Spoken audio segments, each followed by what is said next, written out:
back here again, and thank you all for coming out. It's such a beautiful day. I'd like to start out our sets with a couple of jigs. When people think of Irish dance music, the first kind of Irish dance tune that comes to mind is the jig. And so those were three jigs. The first two were very old tunes. First, Jerry Beaver's Hat and Scatter the Mud, and then the third one was a tune that was written fairly recently, maybe in the last 20 years, called The Spotted Dog. So I just want to correct something that Siobhan had said when she was introducing me. She said Brian Conway and Friends. That's actually not accurate. It's Brian Conway and Family. So on my right is Kieran Flanagan, who is my nephew and one of my godsons.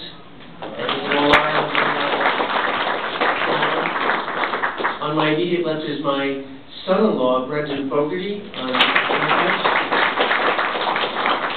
And on his left is my daughter, Fiona Fogarty. I happen to be married to Brendan, and a little bit later, my sister's going to join us for a couple of tunes. So it's a family affair. We've been playing more together lately, and I'm really enjoying it. So the music you're going to hear today is primarily traditional Irish music. It's not the kind of stuff that you associate with green beer. It's not the commercial music, although you will do some popular songs as well.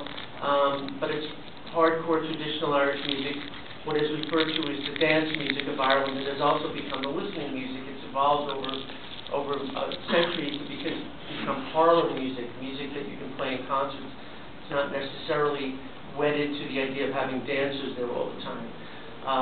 Another tradition that is unique to the islands of Ireland is the harp tradition. Usually I wait until a little later in the concert to play a harp tune on the fiddle, but I'll start and do that now. And this is a tune that was written by a Carolyn called Lord Inchiquin. So Carolyn was a blind harpist. He was blinded at the age of 19. This is back in the 1700s, and had to figure out a way to make a living. So he taught himself how to play the harp, and he went around the island of Ireland with his manservant and donkey, and would stay in these homes of the aristocrats, the Anglo-Irish, and when he was leaving, he would compose a piece of music in their honor. And the music that he composed, while sounding very Celtic-y, if that's such a word, also has a little bit of a classical tinge to it, because he was exposed to the Baroque music of the time.